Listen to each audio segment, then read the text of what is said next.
දැන් සැපද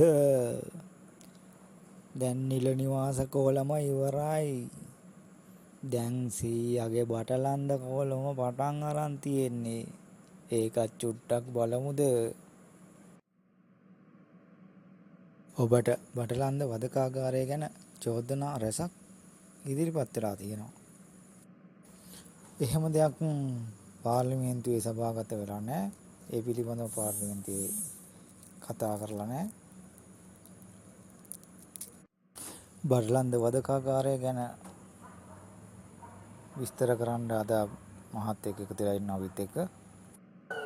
අයුක්තිය අසාධාරණයෙන් රජ කරන මේ ලෝකේ යුක්තිය සාධාරණය වෙනුවෙන් පෙනී සිටින මිනිහෙක් මම.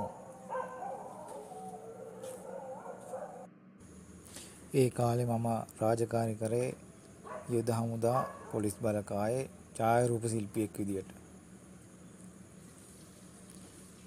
රෝහණ විජේවීර මහත්තයාගේ